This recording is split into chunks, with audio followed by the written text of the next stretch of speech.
Today's, I'm sure, going to be a fascinating day. This is part of our inaugural impact programme for new professors.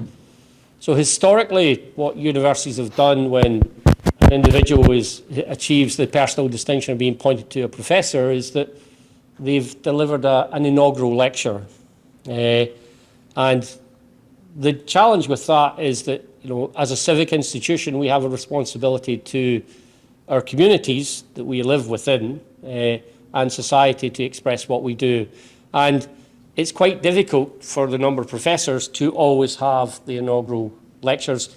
And actually, from an interesting point of view, what all professors do is they profess. So they have to stand up and give lectures to the undergraduates and graduate students. So what we decided to do was to actually have something so there's a set of training around how you communicate, how you engage with the multiple media outlets that exist. We're very fortunate to have David Lee, who's been helping us with this. And David is a former assistant editor in the Scotsman, and he's been working with our colleagues, and he will help facilitate the discussion after my colleagues have presented what's going to be fascinating introduction to quantum technology. For many people I look around here who don't know a great deal about quantum technology, but are going to be enlightened by the end of it. So the whole point of this is that we're trying to give the tools to our academic colleagues, to our academic leaders, in being able to explain and engage with society on very challenging topics, because ultimately much of our research is funded by society, funded by the taxpayer, and we have a responsibility to be able to explain that. More importantly, the research that Mehul, Erik and Cristian are going to talk about is research which will impact on our lives in the future, sometimes in the near future, sometimes in the far future. So understanding where all of that comes from is really quite important, and it's something we see is a considerable responsibility institutionally, and it's something I'm very happy to do. I was just saying to the guys, I could stand here and claim the reason they're here is because of me, because I was their head of school when I recruited them. But the reality is the reason they were appointed professors is because of the quality of the work they've done. And I know that you're going to have fascinating introduction from them. So they're each going to talk for about 10, 15 minutes on their particular take on quantum technology. And then David's going to facilitate an interaction between them. This is what happens in the physics coffee room in the David Brewster building on a regular basis between my colleagues. So without further ado, I'm quite happy to, I think it's Mehul who's going to kick off, or David, are you going to? No, I'll just say, thanks, Steve. I'll just say very, very briefly, pleasure to be here. As Steve said, my name's David Lee. I'm a former journalist and do a lot of event hosting. I've been working with the university on this project. We've already done a couple of podcasts, which I do encourage you to listen to, one on the built environment and one with 3 professors of mathematics. They are actually a good listen. This is the first lecture panel that we've done, so no pressure on these guys to perform today. We'll hear from each of them, as Steve said, for about 15 minutes, and then we'll start off with some general questions which I'll put. And the way we'll run it is at any point, if you want to come in on a specific topic, stick your hand up, we'll bring you in at that point, and then we'll open it up towards the end to some more general questions. And finally, as Steve said, what we're trying to do here is just to reflect more how people are consuming information in 2023 through discussions, through podcasts, and some of the traditional lectures remain, but just trying to reflect a bit more the diversity of how we communicate and how we consume information. So I'll shut up. These 3 guys have got a lot to say today, so please join me first of all in welcoming Professor Mehul Malik to the stage.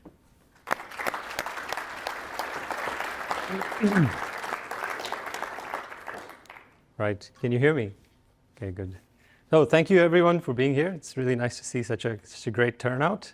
So what I thought I'd do is start by talking a little bit about what is the second quantum revolution. I'm sure there's a wide variety of backgrounds here. So let's start with some general concepts. So I want to start with the first quantum revolution, right, which of course preceded the second quantum revolution. And this was, let's say, second half of the 20th century, built around technologies that are based on the coherent control of many quantum systems, right? Lots of atoms, lots of photons being controlled together. And these technologies really form the basis of society today as we know it. Everything from the transistors in your PCs, laptops, to lasers in your DVD players, if anybody still uses DVD players, to MRI machines at the doctor's office, right? These are technologies we use today without thinking about it. And these came about because of our knowledge of quantum mechanics and control of quantum systems on a large scale, okay? So today, what we are calling a second quantum revolution is really based on the control and engineering of individual quantum systems. So single photons, single atoms, single artificial atoms, and the like. This is leading to a revolution in technologies for communications, computing, and sensing. And you'll hear more about this today in detail. But just as a start, I've thrown up here 3 examples of achievements, I would say, in the field that tell us that we are really in the midst of a technological revolution. So the first picture you see here is about a quantum cryptography network that is 4,000 plus kilometers in China, allowing unconditionally secure communication. And they have plans to expand this to 35,000 kilometers. Last year, IBM unveiled the largest quantum processor made up of 433 qubits. Right? And this year, they have shown some really remarkable quantum feats using this processor. And this picture here is an old one. Recently, LIGO has started its 3rd run. For those of you who don't know, LIGO is the Laser Gravitational Waves Observatory in the US. And LIGO is now using quantum squeezed light to increase its sensitivity by twofold. So that's the conservative estimate. I expect it to be a bit better. And if you can read the tiny text here, it says, quantum squeezing light could lead to daily gravitational wave detections. But this is quite exciting. We are using quantum mechanics at a very, very fundamental scale to open an eye out to the universe. I mean, it's pretty amazing. So alongside this technological revolution, there is, of course, a lot of excitement around the world in terms of how to fund these technologies. There's a surge in global funding programs. An estimate from last year says about $30 billion have been committed around the world, and this is steadily growing. The UK was actually one of the first countries to launch a quantum-specific research program, and this was the National Quantum Technologies Program, and the UK is estimated to have spent about £1 billion over the last 9 years, 8 years. And it's due to end next year, but not to worry. There's a national quantum strategy that was published earlier this year that is committing a nice large sum of £2.5 billion over the next 10 years. So we can only expect quantum research to grow both here as well as around the world. I want to tell you a little bit about quantum at Heriot-Watt. So of course, you're seeing us 3 here, but actually the quantum research effort at Heriot-Watt is quite large. We are about more than 20 academics, 40 postdocs, approximately, let's say 40 postdocs, 60 PhDs, many of whom are here. We span both experiment and theory. We are currently working with almost £55 million of active research funds. And Heriot-Watt is a member of 2 national quantum hubs, one in imaging and one in communications. Our academics include 7 Royal Academy of Engineering chairs and fellows, 4 ERC grant holders, 5 EPSRC fellows, 1 Royal Society URF. If those acronyms don't mean anything to you, do not worry. And then we have major research strengths in quantum networking, imaging and sensing, as well as quantum materials. Right? So there's a lot of activity at Heriot-Watt. And today you'll hear a little bit about three research areas. So we thought that we'd introduce ourselves briefly, our career trajectory, what led us to arrive here at Heriot-Watt to be hired by Steve. So I got my PhD at the University of Rochester. Maybe you can tell from my funny accent. It's a bit of a hybrid between American and possibly 5 years in Scotland. Following my PhD, I spent 5 years in Austria, in Vienna, as a Marie Curie Fellow and I worked in the group of Anton Zeilinger, who got the Nobel Prize last year, in fact, for this particular field that we're talking about today, for his work in quantum entanglement.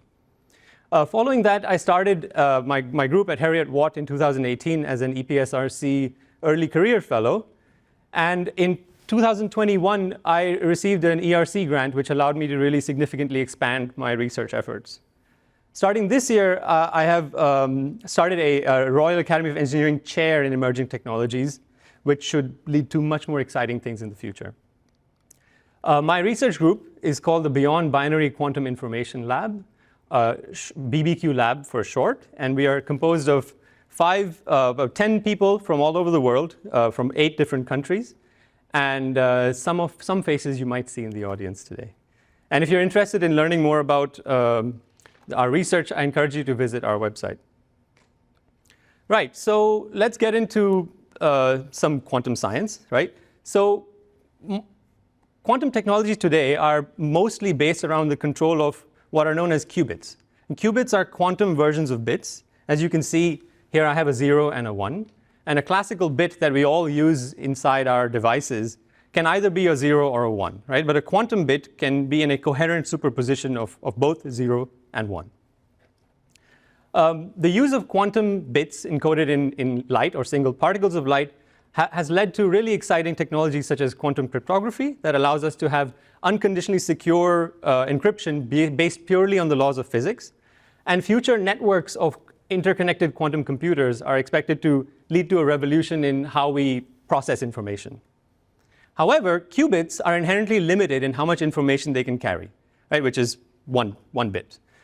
So as quantum networks grow, we can expect that they will not be able to keep up with the data demands of our society today, right? And also, quantum states are notoriously fragile and susceptible to noise and loss and in a realistic environment that we have around us. So how then do we reach this vision of a global quantum network, right? It's quite an exciting idea, but rather challenging. So one solution arises in the form of high-dimensional quantum technologies. What I mean by this is quantum states of light, or matter for that matter, that are more than two levels. So for example, a high-dimensional quantum state, also known as a qubit, can have more than just zeros and ones. They can have 2, 3, all the way up to 1 million levels. And a natural platform that allows us to use high-dimensional quantum states of light is the spatial structure of light, the temporal structure of light, as well as its color. So harnessing these high-dimensional quantum properties of light enables very exciting things in quantum technologies, which I will tell you about just now. So this is not a new idea. The classical field has been using high-dimensional properties of light to significantly increase the data capacities of our modern communication networks.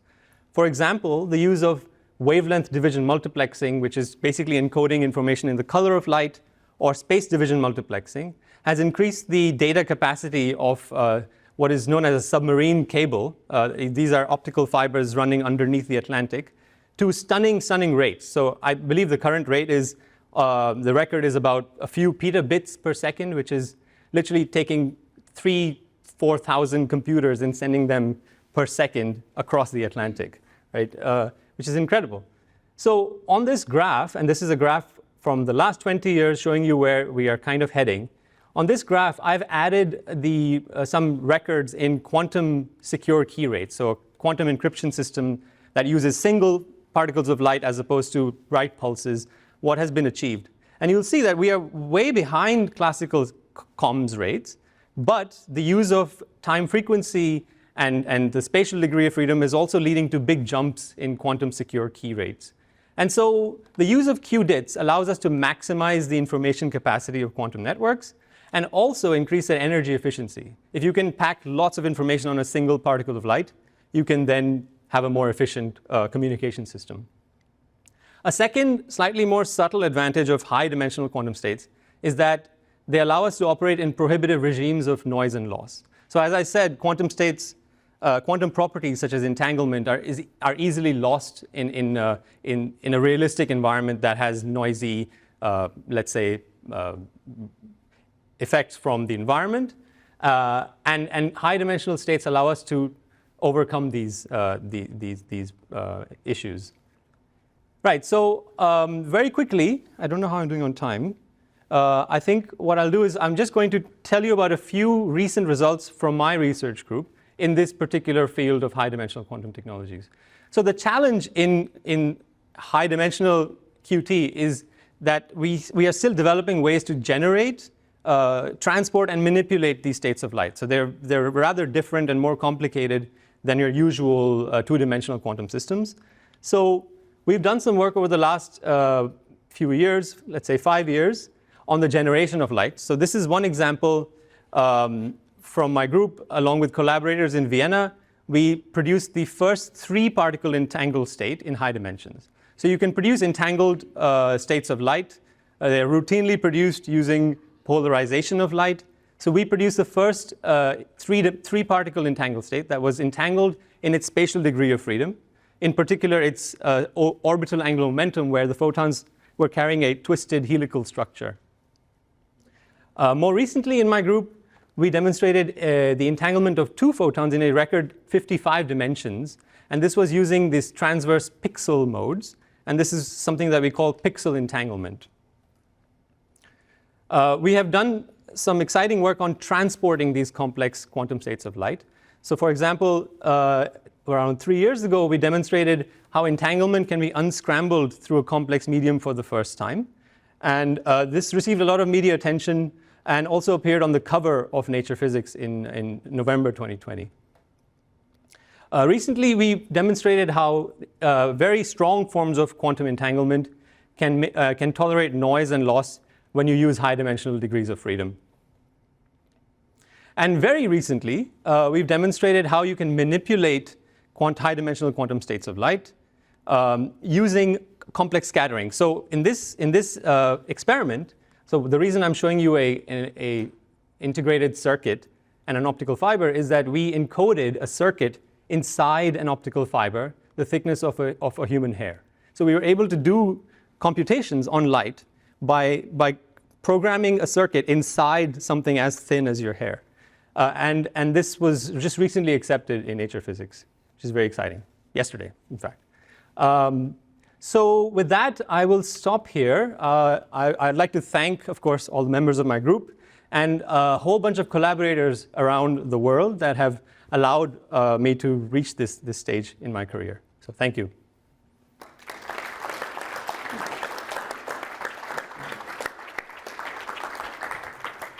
Thank you very much to Professor Malik. And as I said, we will pick up some of the issues and themes that he's raised there in the question and answer session at the end. But for now, please welcome our second speaker today, Professor Cristian Bonato.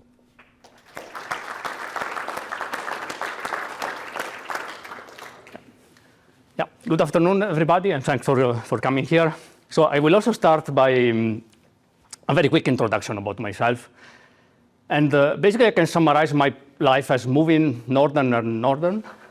So I was born in Italy, close to Venice, Padua. You might have heard it. There's a quite old university there. Since early age, I've always been in a bit of an identity crisis between physics and electrical engineering. So nevertheless, I got my master and PhD, half in Italy, half in the US. I then moved to the Netherlands, and I did 2 postdocs, one in Leiden and one in Delft, which is essentially 20 kilometers apart, until 2016, when I moved to, again, farther north to Scotland to start my own research group. So Mehul discussed quite a lot quantum information based on particles of light. I'm working on a slightly different topic, which is particles of matter. And in particular, I'm interested in a property which is called spin, which is a purely quantum property. And it makes particles behave like tiny magnets. Okay? So if you place a particle like an electron with a spin in a magnetic field, it will start to rotate with a velocity dependent on the magnetic field. And if you take 2 electron spins, they will start interacting with each other like they were magnets. Again, thanks to Mehul for already giving a bit of introduction about the first quantum revolution. And spins have already been part of the first quantum revolution, even though you may not know about it. But actually, every time you go to a hospital and take an MRI scan, this machine is looking at spins of protons in your body, and by mapping the density of spins in your body, it is able to map the tissue and see if everything is okay or not. Okay? And this already involves quantum mechanics. However, in the last decades, we've been progressing towards the second quantum revolution. And the difference is that while the NMR machine needs billions and billions of spins to be able to detect something, now we really got to the point when we detect one single spin. Okay, so we're going from millions of billions to one.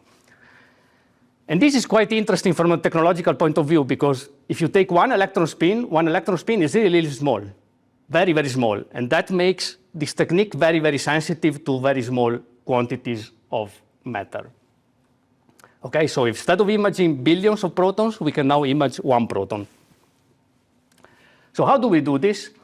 The way we do it is that we take, you can do many things. One possibility, the most used, is to take a piece of diamond, and in diamond there are some defects. So you're aware, I guess, that diamond is made of carbon. And so we have one specific defect in diamond, which consists of having a nitrogen impurity with a missing carbon close by. So this is called as the nitrogen vacancy center. And this specific defect has a couple of interesting properties. The first one is that it emits light. So if we put it in a microscope, shine a green laser, we see those spots there. So there you're looking at single spins. So each of those spots there is one spin of one electron. We can control this with microwave pulses, more on this later. But the really cool thing is that all of this works nicely at room temperature. So it doesn't require cooling to crazy temperatures. It doesn't require vacuum. It's all sitting there in the lab, and you can access it relatively easily. And again, as I've mentioned briefly before, the idea is that you take this electron spin, you place it in a magnetic field, and the spin starts to rotate. And the stronger the magnetic field, the faster the rotation. Okay? So if you can then let it rotate over time, you can measure how much it rotates, and then you can tell the magnetic field, right? You just leave it there a second, and if it rotates a little, the magnetic field is small. If it rotates a lot, the magnetic field is strong. And since the single spin is very small, you can achieve very, very high spatial resolution. So how do we do this in practice? So you might know this German, a bit horror story of the Rattenfänger von Hameln, which is the Piper of Hamelin in English. So this is a story about a guy that has a magic flute, which is able to control rats by playing specific magic tunes. We sort of do the same thing, but instead of using a magic flute, we use microwave pulses. So the rats don't come to the lab. They don't care about microwaves. And so you can imagine our PhD student, she's Scottish, like this, and she'd have some sort of microwave flute which plays tunes that control the spin. And there's a few different tunes. For example, there's this tune by Ramsey, which is very simple. It's just two notes. It sounds a bit like ta, ta, okay, two notes separated by a wait time. And so the first note starts the spin rotation, then you wait, and then the second note stops the spin rotation. Okay, so you start, boom, rotate, and then stop. And then you watch how much you rotated. And so if you guys are familiar with jazz, you might know that in jazz you have a book of standards, which are tunes that many people know, but then you can improvise on them. Magnetic resonance has also their book of standards, so there's a lot of tunes that have been developed by people in the 60s, and those are also used in MRI machines, sorry. And so for example, you have this tune by Ramsey I just described, is called Free Induction Decay. There's another tune by Hahn, which is called Echo, which is very important. And again, it's the same. You just add a longer note in between. So it will be like ta, ta, ta. Okay? So there's a longer note in between. There's this other complicated dynamical decoupling tune with 4 composers. So none of this is a Beethoven symphony, you might notice. But still, people nowadays are making experiments with like 50,000 notes. So that is actually a pretty good song. Maybe not for your ears, but the spins, believe me, do like it. And so now the question is, what is the best tune we should play to get the most out of the experiment? So you can see, you can, for example, even for a simple experiment like this, you can change the pause between the notes, you can detune a pitch a little bit, and so on. And so we don't know, because in a way we don't know the magnetic field, so we don't know how fast the magnetic field is going to rotate. And if the magnetic field is very small, then we want to leave it to rotate for a long time, so it rotates enough, right? But if the magnetic field is strong and we leave it there to rotate for a long time, it will do many turns, and then we don't know anymore where it is. And so in my lab, we developed a smart algorithm, essentially an artificial intelligence, which in real time is performing these songs by changing the notes depending on the results of the experiments. And it's able to essentially find the optimal tune all the time. And then the idea is that when we build a sensor, we want to reduce the uncertainty, so we want to make the measurement more precise over time, so less uncertain. And you see there that the blue is the adaptive, the computer, and then the red is a pre-selection of choices, and you see that you get lower uncertainty, so more precision in a shorter time. Okay, so this works. So enough of the how we do it, but so, well, this is actually how it looks in practice, sorry. So it's essentially a microscope you see here. With the diamond is in this part close to the gold cable. And then we have a green laser to measure the spin, and then we have some electronics to generate the microwaves. So that's essentially the orchestra, which is playing. And so what can you do with this? I'll just spend 5 minutes, well, a few minutes to give you a few examples. So first of all, if you take, for example, an electronic chip, you will have currents flowing in the chip. And these currents generate a magnetic field. But the wires inside the microelectronic chip are really, really small, so you need very high spatial resolution. And so we can use, this is not from my lab, it's from a different lab in the US, but for example, they've seen that they could detect the magnetic field on a very small integrated chip, and they could calculate the currents from that and image which paths inside the circuit were working and which one were not. Another thing you can do is that the Earth has its own magnetic field, so if you measure the Earth magnetic field, you can understand where you're going, even in the dark. So this is called a positioning system or a navigation system. And for example, there's the picture here is from a quantum navigation system being built by Lockheed Martin. So we are also doing the same thing with a couple of UK companies, developing a navigation system based on silicon carbide, which is a semiconductor, which also has this type of spins inside. But I think probably the most interesting application is in biochemical sensing. So I've shown you before that you can have these big MRI scanners where you go inside with your body and they can detect the protons in your body, but we can scale it down to single atoms. And so the idea is that you can have some of these spin sensors on a stick and then scan the stick to try to map the single atoms in a molecule, right? And then you can make an MRI scan of a single molecule and tell, for example, which molecule it is. Another interesting application is in healthcare. So you could take a very, very small piece of diamond, which we call a nanodiamond, have these pins inside, and then insert it in a cell, and then you can have this nanodiamond going around in the cell and measuring stuff. Okay? So this is something we're really interested in. We're writing now a funding proposal together with few universities.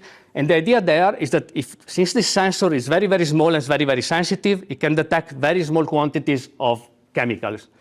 And for example, these chemicals can be associated with cancer or some disease. And so the idea is that we hope that this will enable earlier disease detection.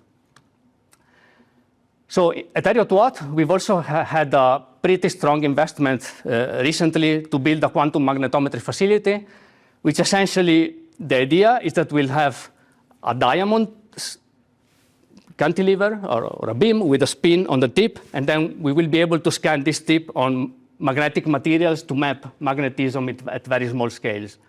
So if this is like an example of scales lengths, our machine sits there, so on the order of 10 nanometers or so on, which is about a factor 1,000 smaller than a human hair. Okay, so this is how small we can detect magnetism with this machine.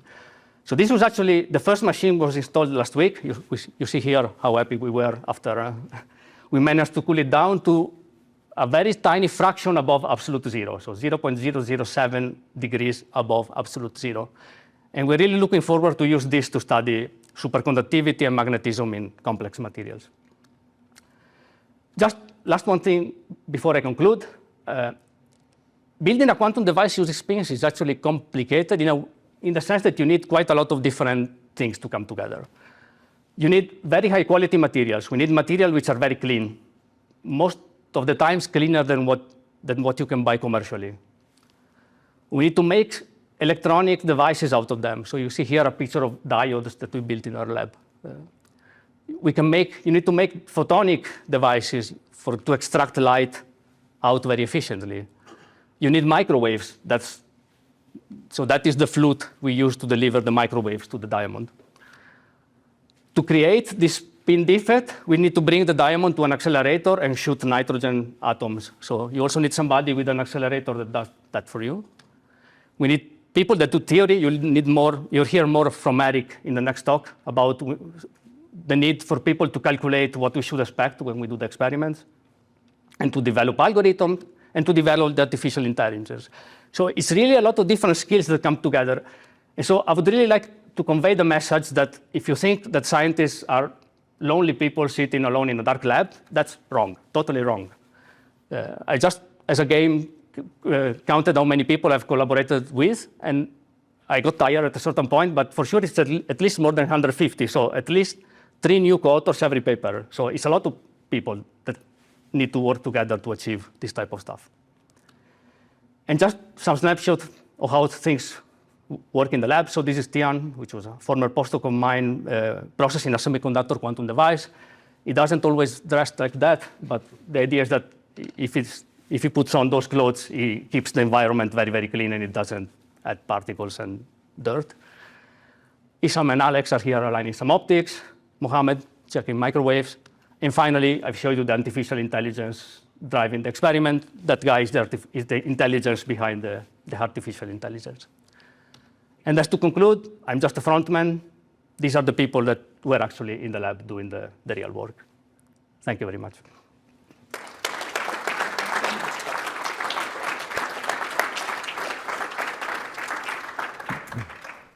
Thanks very much there to Professor Bonato. I probably didn't expect the Pied Piper of Hamelin and a microwave flute to feature today, but that's great to kind of paint so many vivid pictures painted there by Cristian.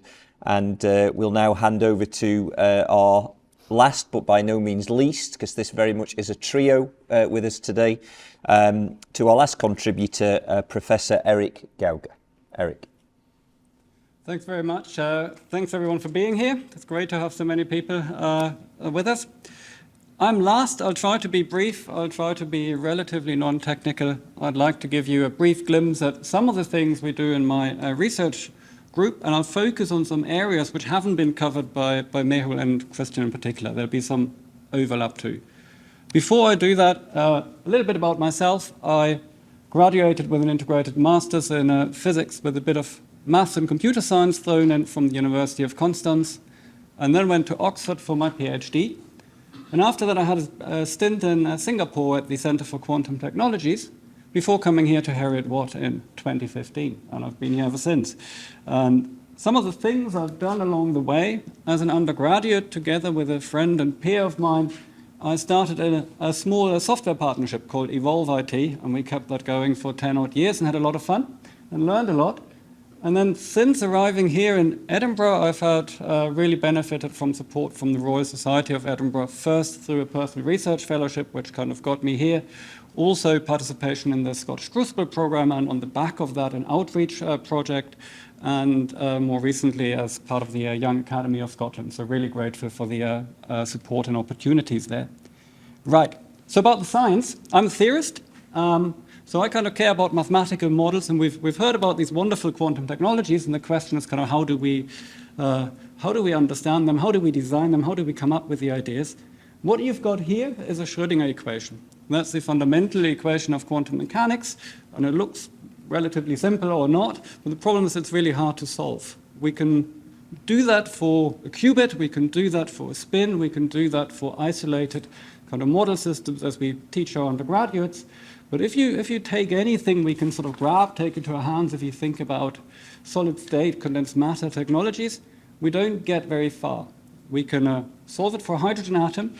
Soon as we go to something like a helium atom, we start making approximations, certainly for the larger atoms, molecules.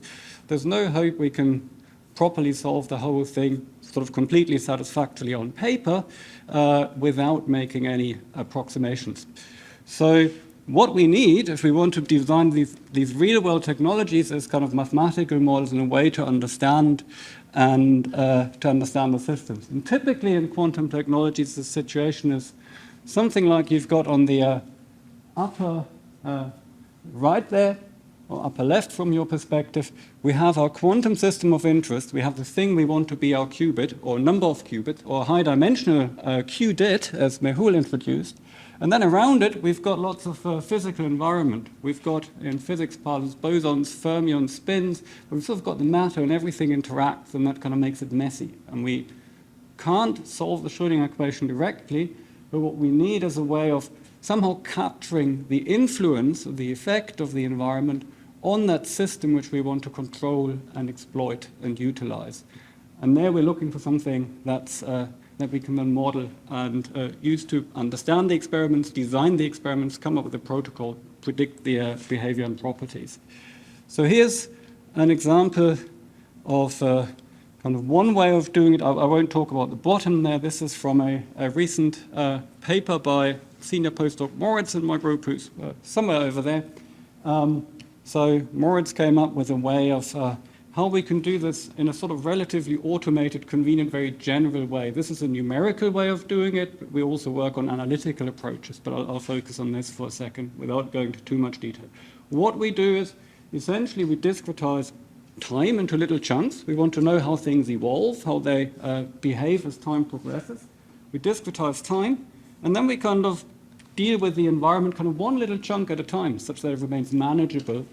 And whenever we add a bit more of the environment, we do a compression. Much like JPEG kind of compresses the photos you take, we kind of do that, and we keep doing it iteratively until we get numerical convergence. And this approach here then allows us to look at kind of very large and kind of complex open quantum systems, the kind of solid state-based foundations for quantum technologies. So in my group, we apply this to many different research areas, and I'll focus on, give you a couple of examples, just really some pictures to represent some of the things we're interested in. I'll start with energy and a motivational slide on photovoltaics. So what you see here is how the efficiency of solar panels has evolved over the last 50-odd years. And at the top, in kind of purple, you get the very expensive multi-junction solar panels. That's fine for satellites, it's fine for space. It's not something you're going to plaster all the roofs with. They're very expensive to produce. So what you find on people's roofs, increasingly, even in Scotland, is the kind of blue type, the conventional PN-based silicon junctions. And they're fine, they kind of work okay, but they're still relatively expensive. It'd be great to do more in that space. And then at the bottom, we've got organic molecular materials that have been around for a while. The efficiency is a lot lower. There's a number of reasons why they're not being used, but efficiency is going up, but it's one larger impediment, is they're just not quite efficient enough. And something you might have wondered about or not, if you kind of look at your mobile phone, right, mine that has an OLED screen. Yours probably, the screens now use molecules. Your TV probably does that. Your computer screen might. 10 years ago it didn't. It was a more solid state sort of crystalline architecture. So in display technology, we've had a revolution and switched to molecular materials. For photovoltaics, we haven't done that. And I think there's an opportunity here. So what's the problem? Why are they not so efficient? There's many reasons, but there's a great teacher out there. We don't have any windows here, but if we had, we could see plants out there happily converting sunlight to energy and sustaining life. So in nature, obviously, there are good solutions for light harvesting. What you've got here is the light harvesting apparatus of a purple bacteria. It thrives in various murky Scottish lochs and other water bodies. But if you kind of look at it, you see there's a lot of, it's a sort of intricate, complex but purposefully designed and symmetric structures. And these molecular machines, they're very good at two things. They're very good at capturing light, and they're very good at, once you've absorbed a photon, moving the energy from that sort of antenna side to a different location where it gets processed into chemical energy, and something that's kind of valuable in the longer term. In particular, there are examples out there which are a lot better than anything our attempts at organic photovoltaics achieve in the lab. So there's probably a trick or two we can learn.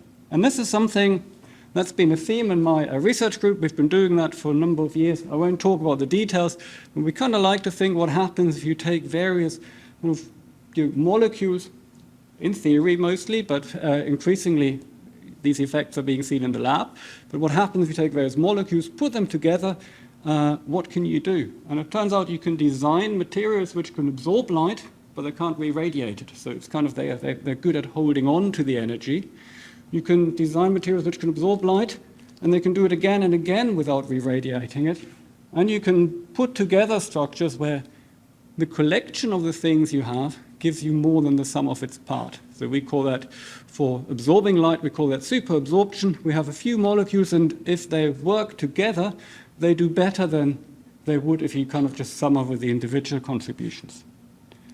And this is an idea which, sort of more as a theoretical curiosity, we came up with in 2014, so just short of 10 years ago, and it seemed interesting you could do that, and you recognize the ring that was sort of loosely inspired on some of the biological antennae, but it turns out you can actually also do that in the lab. And I was fortunate to be involved in a collaboration with experimental groups from Sheffield and Milan, where last year we published a study where we've got a large number, on the order of 10 to the 10 molecules inside a microcavity, and then we shine a laser into the cavity.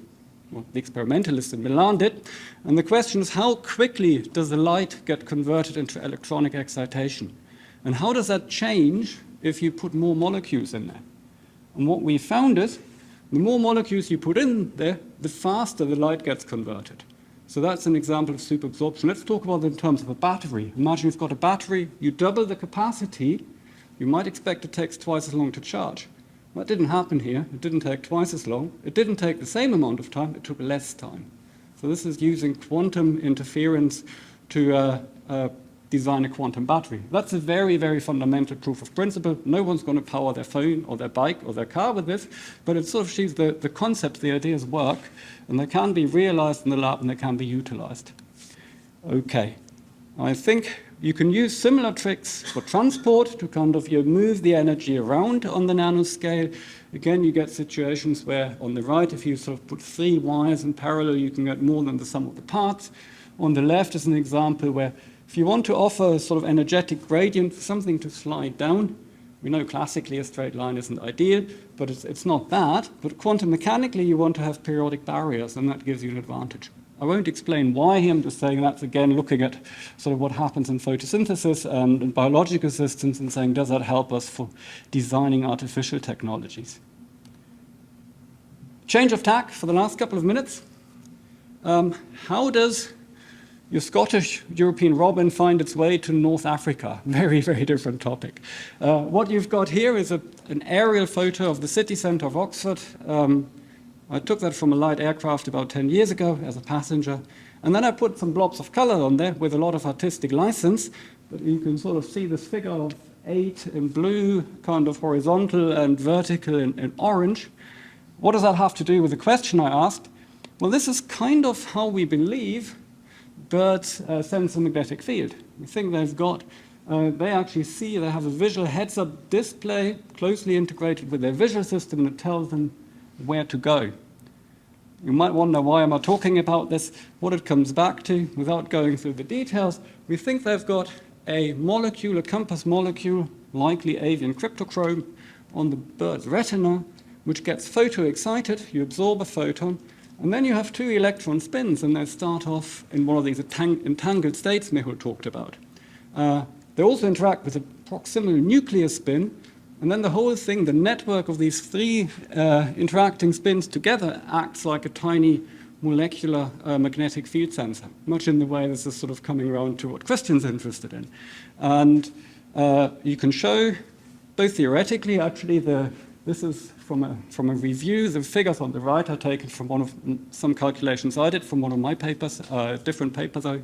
But you can show theoretically, as well as with experimental things in the lab, that this can act as a magnetic field sensor. And what we've got here is a spin-based magnetic field sensor, just really small, and it works in the real world. It works at room temperature, and it works in a messy, kind of complex environment.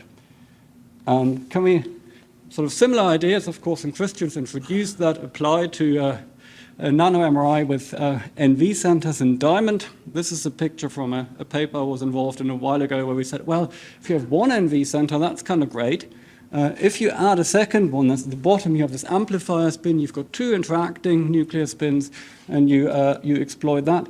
You might do even better, and you may get down to being able to see or to resolve, to sense, single nuclear spins, single protons. And in fact, 3 years later, that's what an experimental group from Harvard did, kind of based on the same principle. I could go on and talk a lot more about sensing and optical sensing and other things, but I'm last and I think my time is up. So I should wrap up. I should say none of this I did by myself. None of this I could have done by myself. It's all thanks to having a good, productive, inspiring kind of research team. This is a snapshot of part of my group. Actually, it was last summer, but lovely Scottish summer weather on the summit of Schiehallion. And inspired by Cristian, kind of looking at how many people has he co-authored or has he worked with. I did a quick tally, and I've probably got papers with at least 150 people, and actually about 30 of them from Heriot-Watt. And a lot of them are still here, and the present colleagues, very, very grateful for the support and the collaborations. Some of them have moved on, but that's me. I think I'm finished here. Looking forward to the next part of the session.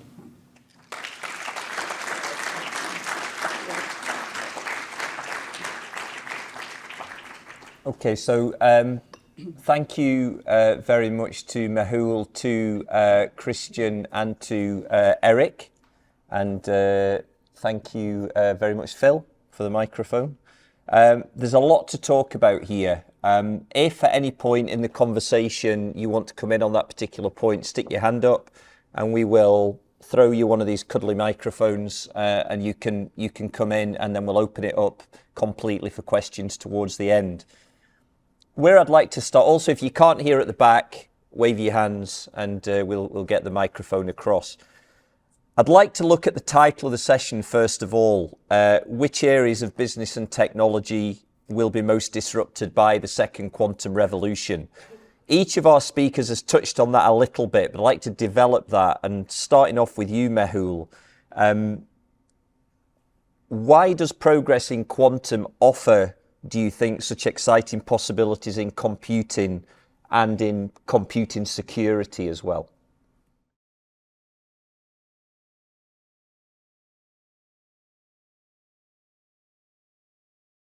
Just in terms of what is the potential of quantum in terms of secure right. Technologies. Okay. So I think, well, as I introduced in my talk, quantum states of light, or for that matter, any quantum states, offer us the ability to have unconditional security, because in this case, the encryption is based purely on the laws of physics as opposed to some complicated algorithm that can be broken by a powerful enough computer. So quantum security or quantum encryption really is the next or the next generation of security, right? And it's purely enabled by the laws of physics. And funnily enough, quantum computing will eventually, hopefully, allow us to break classical encryption techniques. So the whole world is very worried that the advent of a quantum computer will enable us to read secrets from the past. So all of who shot JFK most likely is encrypted using classical encryption somewhere in the US, right? A quantum computer might allow us to figure that out. So everyone around the world is scrambling to replace classical encryption with quantum encryption, because they expect quantum computers to arrive at some point. So this is one of the exciting, I would say, near-term quantum technologies that is available. And And as far as companies adopting it today, there in the UK itself, BT, which is one of my industry partners, has established a quantum network along with Toshiba in London, and it is actually being used by companies in London right now. And one of the questions you asked me not to ask you is that you always get asked is, when do we get a quantum computer? Why is that question so difficult to answer, and why do you hate being asked it? Well, there's a lot of money at stake. Well, the correct answer to your question is, what is a quantum computer, right? When does a quantum computer become useful? And in this case, there are different conjectures about when we might need 1 million qubits to have a useful quantum computer that can actually tolerate errors in the real world. When this will happen, based on my experience and general knowledge of the field, if I had to lay a guess, maybe 10 years, but don't quote me on that, although it's going to be on YouTube. What do you guys think? Yeah, I think if you would have asked me the same question when I was a PhD student, I would have told you never. Because the theoretical requirements were really too complicated. Like, you would have to make this 1 million qubits, but then each of them would have to be perfect to like 0.0001%. So that's basically impossible, right? It would be like if you, I don't know, if you build something which is 1,000 kilometers long with a precision of 1 meter or something, right? So it's very, a small fraction of error is allowed.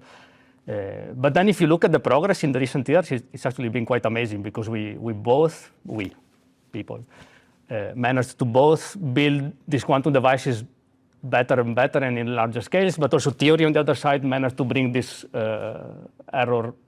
possible error rates down. So now we went from 1 part in 1 million to maybe 1 part in 1,000 or so.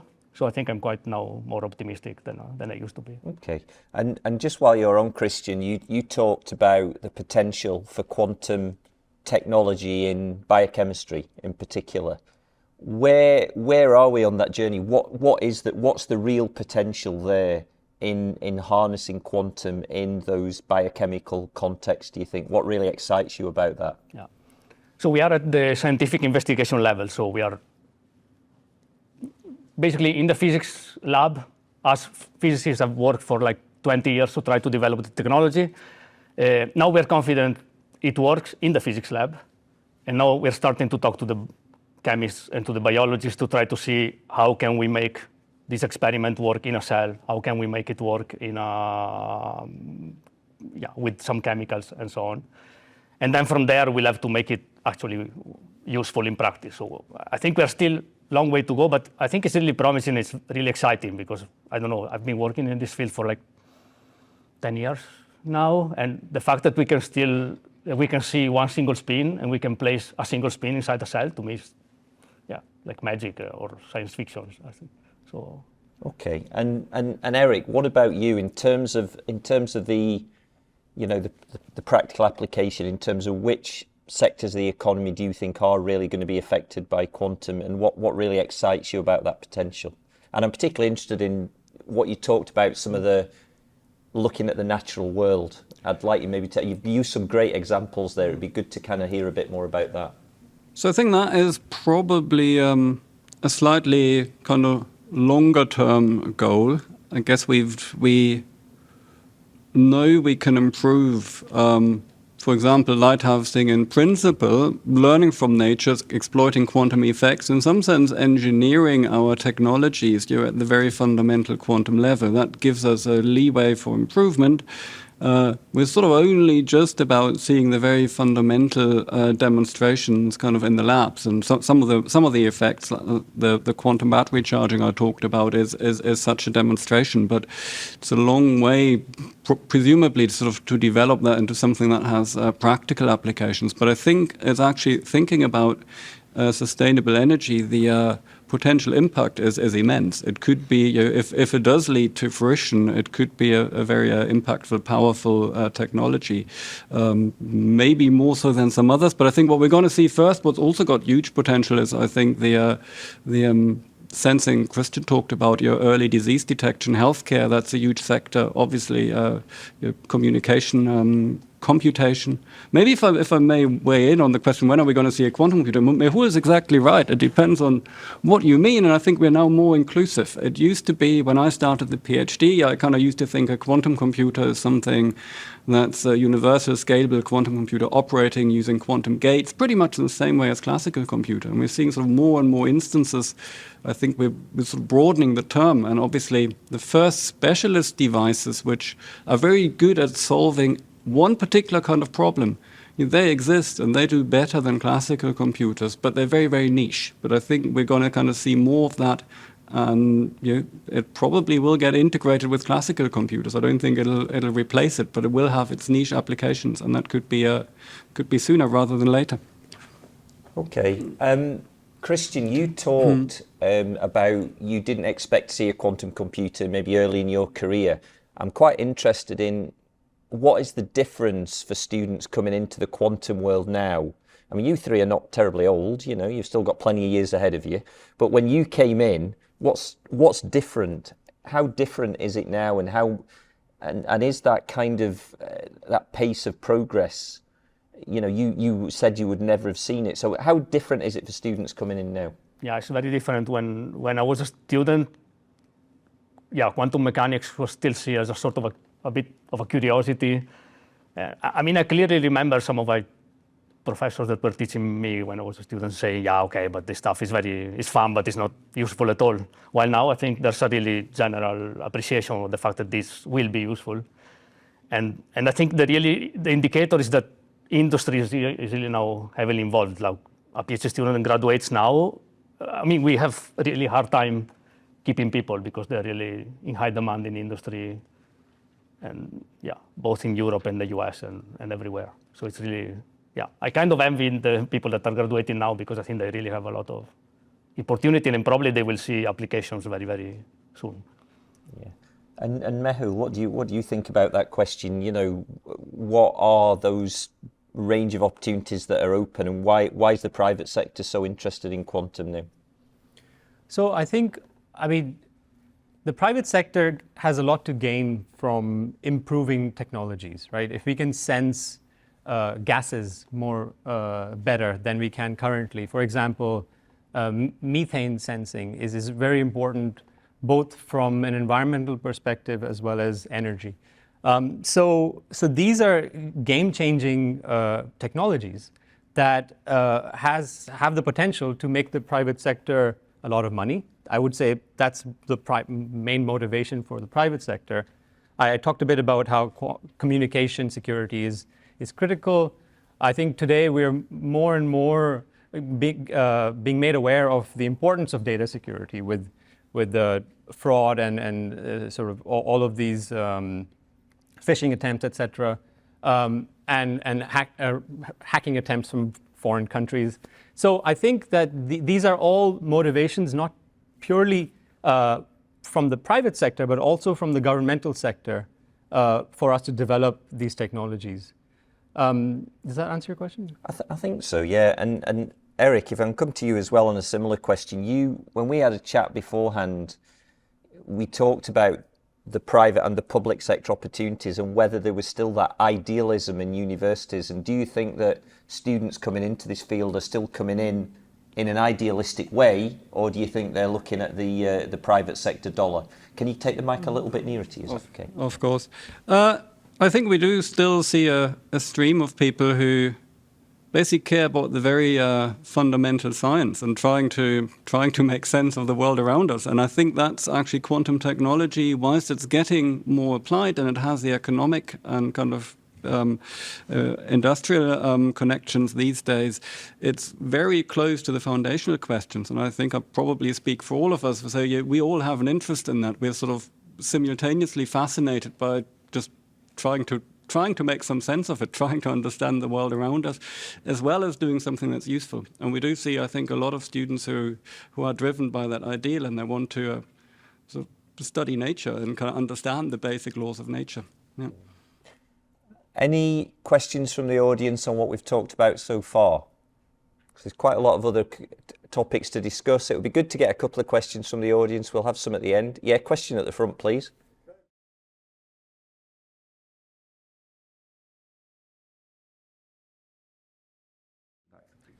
Yeah, so just to repeat the last sentence, Derek asked, what can quantum offer us in terms of IT energy efficiency?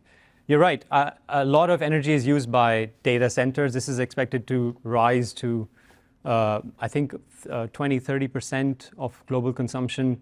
Well, so one of the things I think quantum offers us is when we can manipulate and detect single particles of light, let's say, you can suddenly do things more efficiently. You can have data centers, for instance, that are more efficient, use less energy to store the same information. Now, of course, a key question is how much energy is used to run these quantum technologies? And that's not an easy one to answer. This is changing all the time. So there is some balancing, accounting to be done. But in principle, if you can have more efficient detection techniques, you can work with less energy.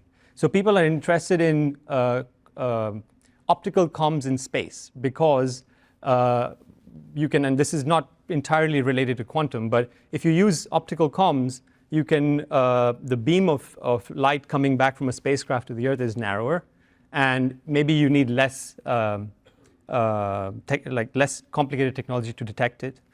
You can have higher data rates, et cetera, et cetera. So I see quantum mechanics in the same way as enabling more efficient technologies by basically harnessing all the properties at the quantum level. Erik, would you like to build on that? I would like to add to that. So maybe that doesn't.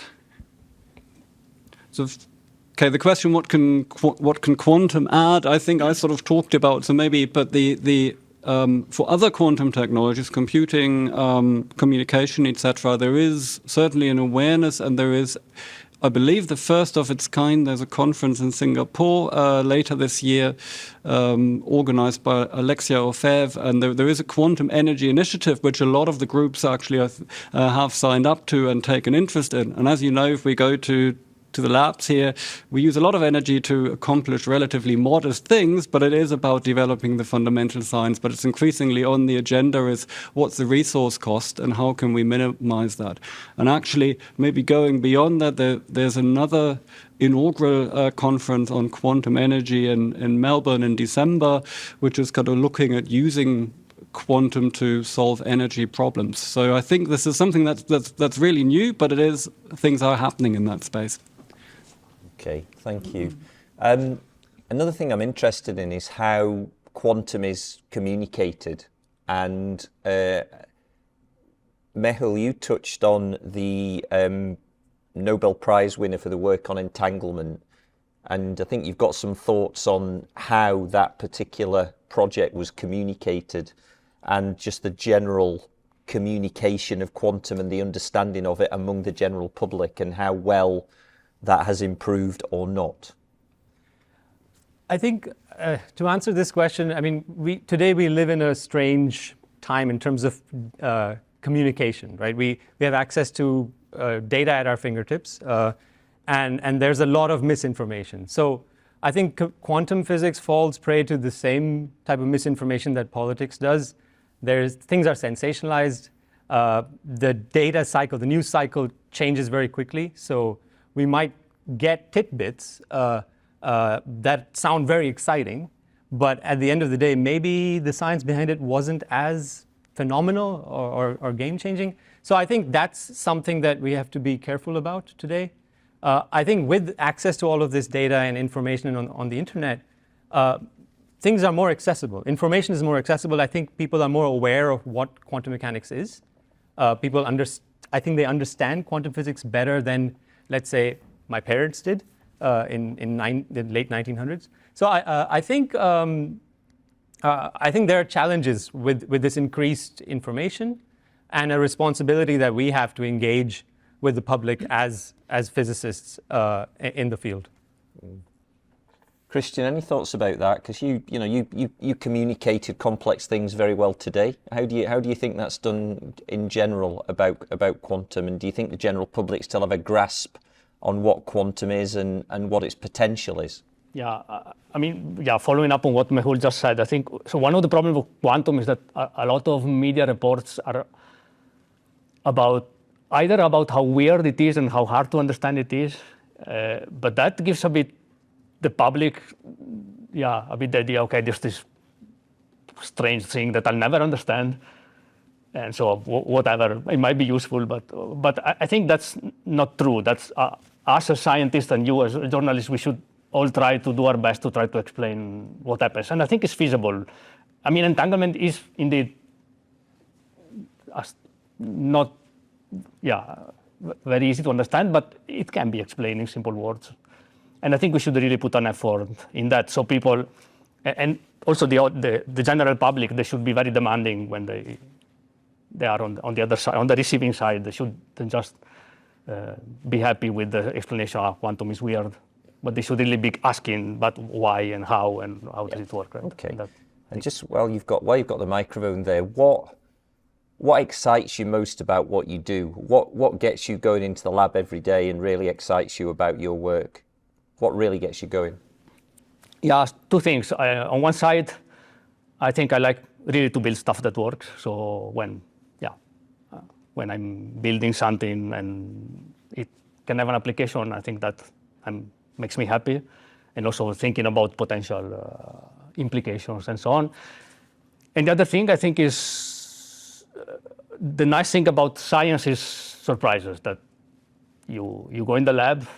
And I mean, if you look at, like, I showed this picture of the diamond, and microscopically, it seems like it's all carbon, but microscopically, it's actually very complicated because there's a lot of impurities inside, and there's a lot of stuff going on, and then you do a measurement, and what comes out, you go in with an idea, but then when you measure it, actually is not exactly what you expected, so you need to think about, you need to talk to theorists, you need to discuss with colleagues, and so, this whole process of, it's a bit like a murder mystery, if you wish, that you go there and something happens and you need to find out what it was. And that process. But nobody's dead in the lab, hopefully. No, typically not. But Erik, same question to you. Is it the natural world and the implications of that for quantum that really excites you most in what you're doing? I think so, but that's part of it. I think there's also actually the experimental collaborations. I really I'm a relatively applied theorist in the sense I like talking to my colleagues, to Cristian, to Mehul, to many other people here, and I kind of like to channel my energy and resource into things that either try to explain what's happening now, or they maybe help to inform or design the next experiments and the kind of stuff that can be done and measured soon. And I find it just amazing that we do calculations using computers on pen and paper, and we come up with things which maybe we didn't expect, but then you can go and measure them and actually see this is that happens. That stuff is real on some level. And Mehul? I would say that quantum world is full of strange, to borrow a word, effects that we cannot perceive. Right? When we look at the world, we see a glass, we drop a ball, it bounces. What really excites me is that even though we are classical beings, we are able to control quantum systems in this exquisite way. So we have developed technologies and techniques to control individual particles of light, spins, electrons, and shape how they behave, shape their structure in space, time, color. I mean, it's incredible. So that's what excites me, that even though with our limitations as classical beings, we can control the quantum world, and we get to do it every day. I still find it amazing that I get paid to do that. And when we talked before, you talked about experiments with light at Heriot-Watt going back 2 or 3 decades. Do you want to just talk about that a little bit, Right. how things have come in a circle? Might need some audience participation for that, but when I first came to Heriot-Watt, I saw this strange display on the wall. It was the first optical computer, and you heard us talking about quantum photonics and photonic processors. So the first optical computer apparently was invented at Heriot-Watt, and then nobody was interested in optical computing because it consisted of lots of chunks of glass and and lenses on a big table. Now people are doing computing on optical computing on tiny microchips. So, and this is seen as the way forward for computing in general because we're reaching a limit with electronics. So in some ways we've come full circle where computing is now going to be done with light going forwards, well, maybe a hybrid. And so that's quite exciting and interesting from that perspective. Okay. Any more audience questions? Yep, question here, please. Thank you so much.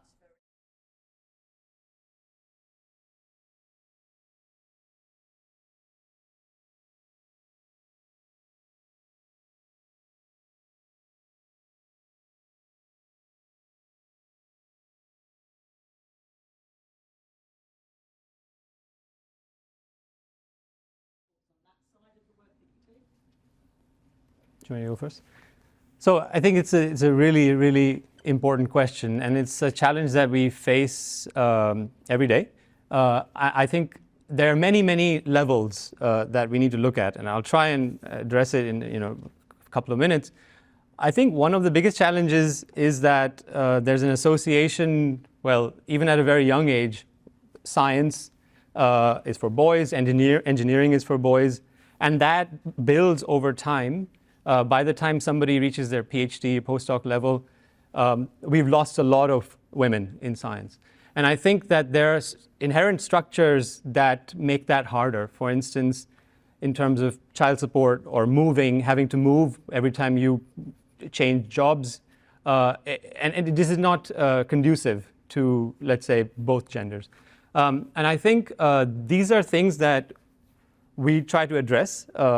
I have shaped my hiring practices within my own group such that we advertise in a certain way.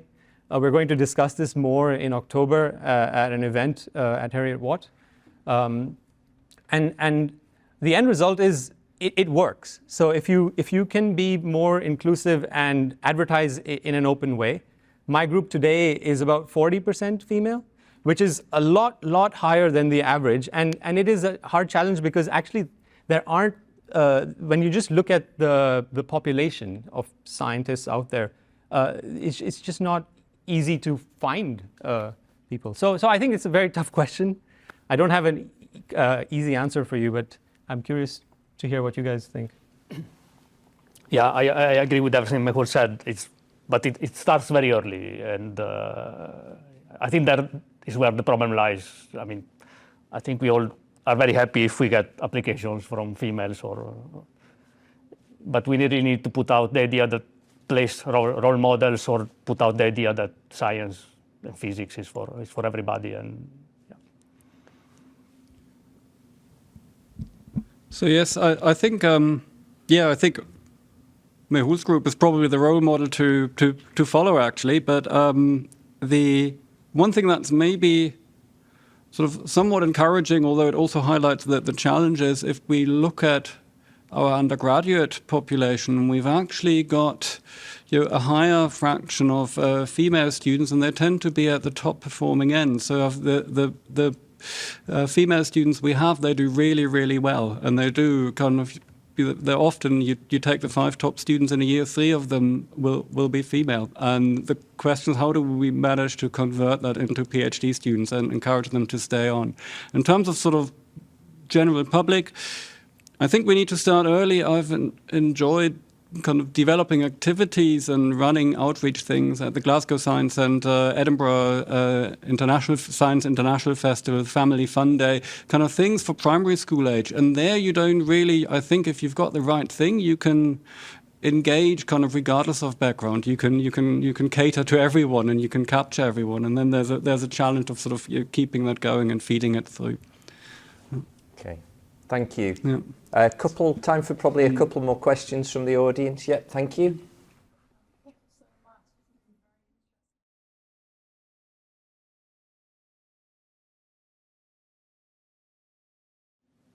Well, I can start. So I'm not aware, maybe you guys know better, but I'm not aware of any specific quantum regulations. I think people are looking more into the application side. So for example, if you're working on biology application, then you try maybe to satisfy those.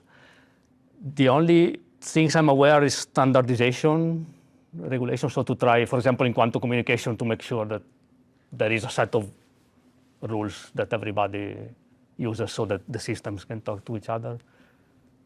I don't know if any of you is aware of more. I would defer to my experimental colleagues. Well, it's a very important question again. I think, so from my knowledge of this is there's a lot of initiatives on the side of researchers. So last year I was part of a physics world webinar on the societal impacts of quantum technologies. And there's people looking into this in much more detail than I do. And in fact, are writing academic papers on how should we be more responsible in the adoption and use of quantum technologies, not just the technologies itself, but also the education, right? How do you educate people responsibly about quantum technologies? I mean, all of this is also inspired from history in some ways, looking at nuclear physics and the nuclear bomb energy, et cetera. How do we make sure that we are responsible in the way we teach and use quantum technologies? I don't know about regulatory bodies, but I think that will follow once the academics and the talking heads have figured out what we need to do. Okay, thank you. I'm just going to work my way, Erik, if you come first on this, I'm just going to work my way along the panel. I've just got a few minutes left. What's your big ambition for the next 5 to 10 years with the kind of work you're doing in quantum? And is it possible even to predict where we'll be in 10 years given the rapid pace of change at the moment? But what's the big ambition, Erik? I think what I'd like to see and like to contribute to is to see some of the ideas we talked about today to actually become useful and become, so we know the principles work, and I think we've seen that for a range of quantum technologies these days. We kind of know it works in a lab setting, and kind of it is a thing, but it's not yet kind of out there, and I guess at the moment it doesn't really have societal benefits, environmental benefits, kind of it's starting to be an area of investment, but I'd like to contribute to seeing the transition to things becoming useful. That's one thing. The second part of the question, where will we be in 10 years' time? I have no idea. I guess it's a fast-moving field. That's part of why it's exciting. I guess we'll still be doing some of the same things, but we'll probably be doing different things, and I don't really know. And when you talk about those practical applications, Erik, what would you like to see? I think particularly related to the kind of work that you're doing. So I think I'd like to. It'd be great to see some technologies emerging which help with the energy problem. I think that's a personal ambition of mine. Maybe 5 to 10 years is challenging, but I think that's clearly what we'd like to happen. I think other things I work on, I didn't spend as much time on, but I collaborate with Cristian quite closely on the quantum sensing. I also do some optical sensing and imaging, and I think those things are actually probably closer to finding the transition to kind of real-world practical applications, possibly for healthcare, possibly for studying biological things. I think quantum simulation is coming that's helping us understand materials better. So I think there's a number of applications which probably on a 5 to 10 year timescale, quantum effects will be exploited. Okay. Yeah. And Cristian, what would you really like to see in 5? What would you like to be doing in 5 to 10 years' time? Yeah, so on the sensing side, I think I would really like to see this technology to go out of the physics lab and into the different fields. And that means making it user-friendly. So right now, we need very skilled PhD students to run the sensor, but it should be something that you push a button and it works. And then also working with biologists, for example, to actually deploy it in cells and so on. And so I really hope like in 10 years that we will see, I don't know, lateral flow tests with spin sensors which detect one virus, for example. That would be amazing. And do you think, when you spoke earlier on, you were talking about a lot of different bits of science are going into this. Is that the challenge, that it is hugely complex now, and bringing, you know, is there a specific area where that complexity is, you can see that complexity coming together and creating a simple user-friendly solution? Is it in like MRI, for example, that you talked about, that we've already seen huge progress in? Yeah. So I think exactly. So there's a lot of challenges because, for example, now a lot of experiments are done to show that this technique works, for example, to detect something inside the diamond, so that we can do very well. But then when we go outside the diamond, there's more challenges like the surface and all the chemistry. And that is not something that I as a physicist can do because it's many different things. And so the challenge is really to get different people from different fields working together and all try to solve these problems, which are very multidisciplinary. And Mehul, finally to you, you know, could you imagine 10 years ago where you are now, and can you possibly look 10 years ahead? So the answer to that is definitely no. Thinking back to 10 years, I probably would have not thought of any of the things I'm working on right now. Maybe 5 years ago, yes. But one can still venture a guess. I would say in 5 to 10 years, perhaps I'd like to see entanglement shared across the Atlantic as one goal, maybe over space. So people have already sent quantum satellites up into space. Maybe basically to echo the others, taking quantum systems from the lab out into the real world, having them be used. I think that's still a lofty goal within 10 years. But I think above all else, it's really the questions we don't know. I think the most exciting things will be the ones that we discover along the way. And I don't, while I may have clear ideas about what I might want to achieve from a practical perspective, I think the most exciting things will be the ones I don't know right now. Okay, thank you very much. So thank you so much to Mehul, Malik, Cristian Bonato and Erik Gauger for their great insights into quantum today as part of this inaugural Impact Programme series. Please look out for future events of this kind. I hope you've enjoyed it, and can I hand over finally to Professor Nick Leslie, Director of Research at the School of Engineering and Physical Sciences, who will say a few final words to close the event. Thanks very much.